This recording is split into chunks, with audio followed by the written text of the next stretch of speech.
How does PwC take your company to the leading edge? They bring the sharpest minds in tech to your team, so you can bring the ideas that will transform your business. They're passionate about your industry, so you can walk into any room with every advantage. And they're with you every step of the way, so you can know you're headed in the right direction. PwC builds for what's next, so you can get there now. Get started at pwc.com/us/leading edge.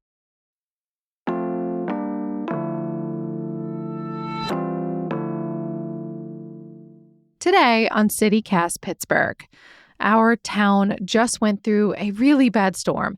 Some of us, our friends and neighbors, were without power for a week or more. And what did our leaders do to try and get us some help? They declared it an emergency because doing that brings money and resources. It's how you get organizations like FEMA, the Federal Emergency Management Agency, to step in if things go bad. But how all that happens could be changing. President Trump just fired the head of FEMA, and the new director says he'll, quote, run over anyone who gets in his way. Today, we are resharing a fairly recent conversation with one of our favorite climate reporters to talk about how we rely on FEMA right now and what it could look like if the agency goes away.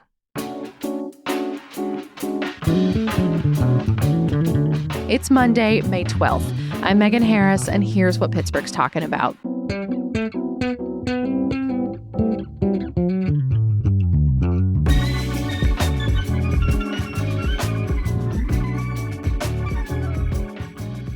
Kylie Benz is the Pennsylvania reporter for Inside Climate News. Kylie, welcome back to CityCast.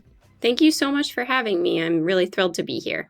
We are always happy to see your face, although it is not for the happiest of circumstances, this visit. How much money on average does FEMA actually give us here in Pennsylvania? I think that it varies a lot year to year depending on what happens. So when a major disaster happens here, we will get like an influx of funding. And that's decided based on population and, the state's needs. Right. But Pennsylvania probably gets a fairly large amount of funding because we're a populous state. We have a lot of people and actually a decent amount of land, too. And a decent amount of land, yeah. And a big part of your reporting lately has been about severe weather, all the severe weather we've been having. What kinds of disasters are we talking about here? Like recent ones, I guess. In 2024, we had multiple tornado outbreaks. 2024 was a record year for tornado activity in the United States, and there were tornadoes in Pennsylvania. There was also Hurricane Debbie, which caused flash flooding in Pennsylvania. There was a drought, you might remember, that went on for a long time. It was prolonged drought, prolonged heat waves, and then there were also severe storms. So that's just in the last year, which already feels sort of staggering. How many of those did FEMA step in for? And I guess, are there any other big recent examples maybe that folks would feel familiar to people? So the one that FEMA stepped in for Pennsylvania specifically was Hurricane Debbie, where parts of Pennsylvania experienced flash flooding in the wake of the hurricane. Right. And then in terms of big outlays of money to Pennsylvania from FEMA in the last few years, after Hurricane Ida, which hit Pennsylvania in 2021, if you'll remember, mostly the southeastern part of the state. It caused a ton of damage. And in the wake of that disaster, FEMA sent more than $100 million to Pennsylvania homeowners and renters to help with housing assistance. And then during the COVID-19 pandemic, which obviously was a national and a global emergency and disaster, the agency sent Pennsylvania more than $800 million. I mean, how would we have felt that money? Like, what types of services does an organization like FEMA do for us here in Pennsylvania? Sure. So they help with all kinds of things. During the pandemic, that money went towards vaccines, towards shelters, towards funeral services, towards setting up emergency operation centers. And then for something like Hurricane Ida, which caused property damage, the agency sends money that helps people with rebuilding their houses and getting temporary housing. So really important stuff that is vital in the wake of a disaster. One of the things that FEMA sends money for is firefighting equipment. In 2022, they sent more than $30 million to firefighters in Pennsylvania, and that included $1.7 million to the city of Pittsburgh for firefighting equipment. I think that in Pennsylvania, these funding outlays are particularly important because so many of our fire departments are volunteer based and maybe not operating with a lot of resources or a budget for training and new equipment. Yeah, those fire trucks cost an enormous amount of money. They need help buying them. Of course, yeah. And like also things like breathing apparatuses and like training. And this was one of the things that we saw with the East Palestine train derailment a few years ago, that the firefighters who responded initially to that fire and that disaster were volunteers. Some of them were teenagers, and they weren't necessarily trained or had the equipment to deal with something like a train derailment and a chemical fire. And so this is one of the ways that like having other sources of funding and other resources and people who can help in an emergency like that is really critical. And to that training piece too, like that has broader implications, not just for us here in Pennsylvania, because I thought this was fascinating when I learned about it. A lot of Pennsylvania firefighters travel. They'll go to California and other places that have wildfires and give their time there as well. So like learning how to do a thing here in PA is also helping our neighbors in other states. Yeah, totally. I mean, I think that firefighting, just like with FEMA and with our federal response, like disaster relief, firefighting is a collaborative project. It doesn't stop at state lines. And I think a lot of, for the past 40 years or so, our response has been predicated on our ability to share resources and to help each other. And FEMA helps us do that. Yeah. I mean, who decides that we get that money? Like, is it all the president? Does the governor get involved? Yes. So the governor definitely gets involved. FEMA only steps in when the governor asks the agency to step in. And then the president... That's when we hear like that thing about like the governor has declared what is it? It's not a national disaster. What is it? An emergency declaration. Emergency declaration. That's it. Yeah. So the governor has to ask the president basically to formally declare that there's a disaster that FEMA needs to step in to help the state. The agency will not step in without the state asking for help. And the whole point of this is that the governor has to ask the agency for help because the state can't handle it alone. This is why FEMA exists. It's not the case that the agency kind of like steps in and sort of takes over disaster relief when it hasn't been invited. Yeah. I mean, how much do we rely on them for things like preparedness? Because like a lot of this is like, they'll come in after something has gotten bad. Right. So that's a separate issue that doesn't require the president to sign off on it or the governor to ask. The agency also has grant programs where they send grants to local and state governments to fund things like emergency management departments and preparedness. So things like training, like public education, like equipment, alert systems. And Pennsylvania, like every other state in the country, really relies on this funding. Does that response differ for like, Pittsburgh and Philly versus maybe like the middle of the state? Yeah, so I think that counties and parts of the state that have fewer people and are more rural may rely on this funding more because they don't have other resources. They tend to be more underfunded than a bigger urban center.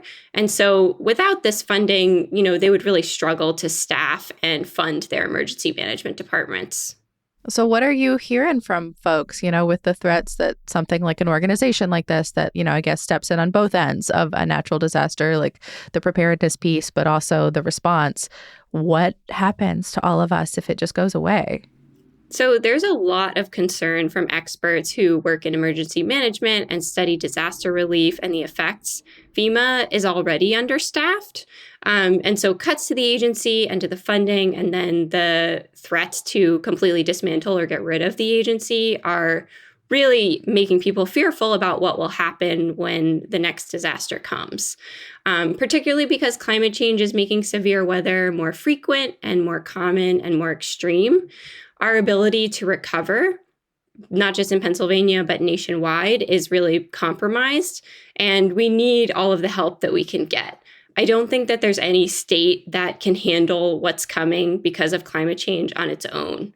I feel like we're having this conversation about like the sky falling a little bit, but like it does sort of feel that way when we're talking about things like natural disasters, like tornadoes in Pittsburgh and hurricanes hitting Philly. I mean, can we absorb any of this, like any small piece of it without federal help? We really can't. I mean, there's ways that we can try to change the way that we spend our money and prioritize emergency management more, which we're not doing as much. But the truth is that Pennsylvania and even states like California, which are much bigger, won't be able to absorb the impacts of what's coming. It's just too big. And I think it's also really important to note that FEMA is not just about funding. It's not just about sending money to the state. FEMA also is really important for coordinating disaster relief. So they help organize the entire federal government's response. This is why FEMA was created. I mean, I can see why that's like incredibly vital. Like a natural disaster does not care that we've drawn an arbitrary line between Ohio and Pennsylvania and West Virginia. Right. Most of these disasters, if you look at the list of things that affected Pennsylvania in the last few years, they hit other states too, because like you're saying, the storm does not like stop at the border with Ohio.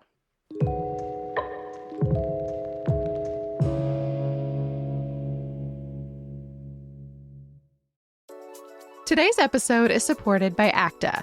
If you're planning on spending a day looking for furniture at IKEA, getting your deals from TJ Maxx, maybe fueling up on a mall pretzel, you don't need to stress about getting in and out of every one of these parking lots. Instead, hop on to the Ride ACTA shuttle for just 25 cents, an actual quarter. The shuttle connects more than 275 businesses within just 2 miles of that IKEA bus stop in Robinson, and it makes shopping and running errands a lot less stressful. For just 25 cents a ride, I truly don't think there is a better deal in town. And riding the shuttle is also super easy. So just head over to that bus stop in front of the IKEA, and when the bus comes, tell the driver where you want to go. To get picked up, you can let them know in advance what time you're going to need your ride, or you can call 412-442-4773 when you're ready to leave. You do need exact change, so bring your quarters. But I think a few quarters is totally worth that store-to-store chauffeur service. To learn more, check out ACTA's Instagram at RideACTA. That's ACTA. Are you still quoting 30-year-old movies? Have you said cool beans in the past 90 days? Do you think Discover isn't widely accepted? If this sounds like you, you're stuck in the past. Discover is accepted at 99% of places that take credit cards nationwide. And every time you make a purchase with your card, you automatically earn cash back. Welcome to the now. It pays to Discover. Learn more at discover.com/credit card, based on the February 2024 Nielsen report. I guess as you step back from all of this, is there anything that you are seeing maybe our scientific community, policymakers, lawmakers doing to try to prepare for either losing FEMA or just having a much more disaster-prone Pennsylvania? So there are lots of people who are working on this problem and thinking about it, which is a good thing. It's a difficult time right now for emergency managers and people who do this work, but there are many smart people working on the problem. I attended a conference at Drexel University a few weeks ago that was specifically trying to bring together different people who work on emergency management and preparedness, like government officials and scientists and activists and community leaders, to kind of work together and brainstorm how we can plan better. And they are also responding and thinking about, what can we do in the absence of federal leadership on this problem. I mean, did you hear anything that, filled you with hope or brought the point home in some funny or, poignant way? I don't know that anything filled me with hope. It was a conference about disasters and That's the spirit, planning Kylie. for emergencies. But I think what filled me with hope is that it was a room full of really smart, resourceful people. And it does make me hopeful that they are thinking about this problem, they're tackling it, and they're thinking about how to collaborate in ways that they can try to fill the gaps that might be left by the federal government. Were there any, was this like a fact-finding thing, or were there any smart ideas that felt, actionable to someone like you who follows all this? I don't know. I think that the goal of the conference was for people to collaborate and brainstorm, and then they were going to make a report where they talked about hopefully making actionable items. Yeah. But honestly, just bringing all of those people together in the same room and having them communicate directly about what is being missed and what we need to talk about more is really, really important. And I think goes a long way towards changing the way that we deal with these disasters. We know from experience around here, it helps to put a face with a name. So I'm glad the smart folks are talking. What about individuals? Like, an average Pittsburgher who hears this, is there anything that you think they can do, to influence a lawmaker or to prepare, their own home? Sure. I mean, I think that paying attention to what your local government does about this issue, thinking about the emergency management departments that exist at the state level, and then your municipal or city government, and signing up for alerts and notifications. And then critically, when you get those alerts and notifications, listening to them, not disregarding them. I think that for Pennsylvanians, this is a particularly important thing with something like a tornado, where we're not as used to tornadoes.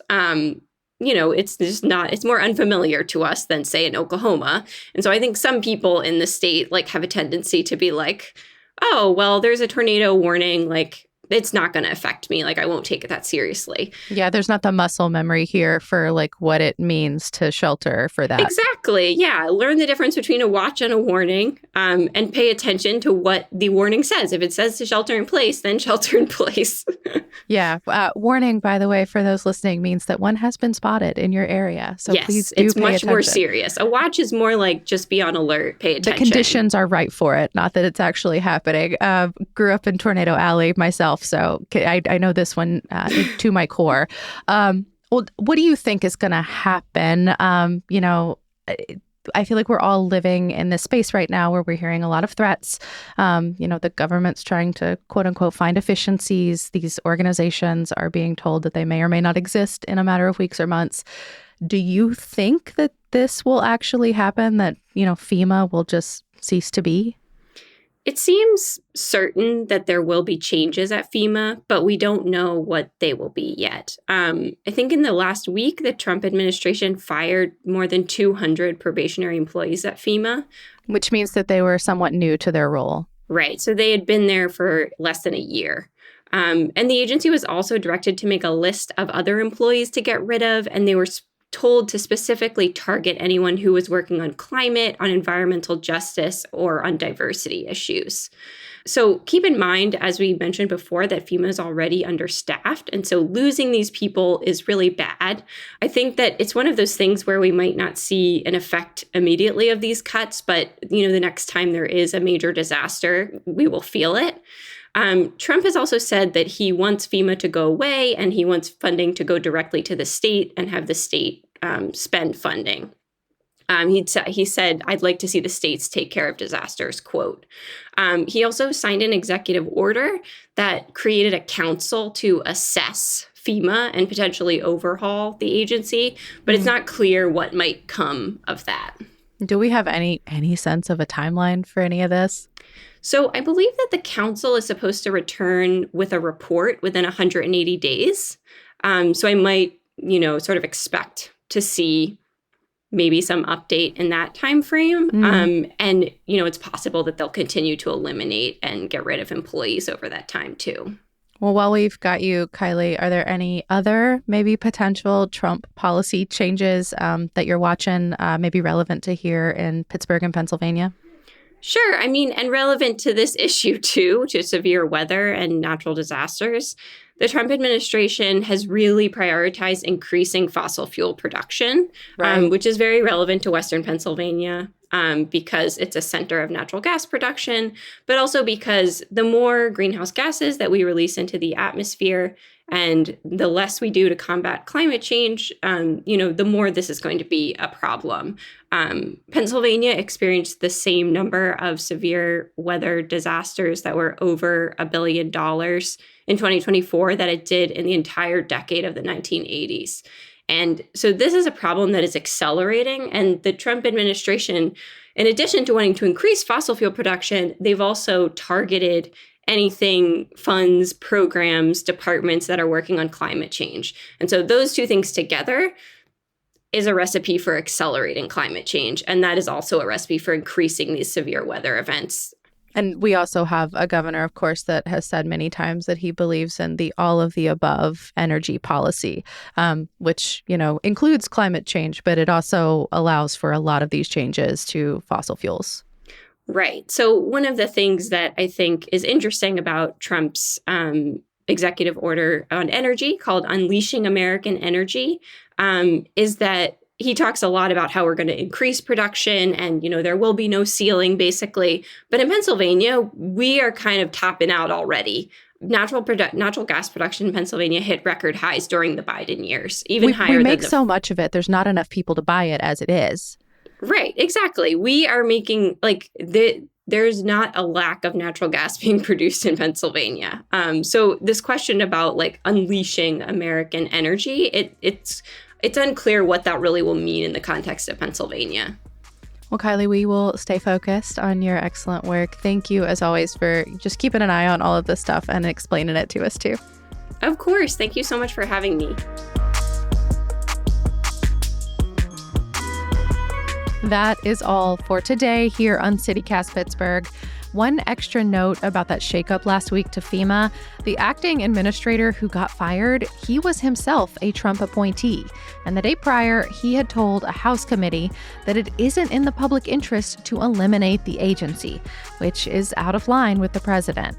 A man named David Richardson has taken over, and Politico reports he has no experience with disaster response. We will be back tomorrow morning with more news from around the city. We'll talk to you soon.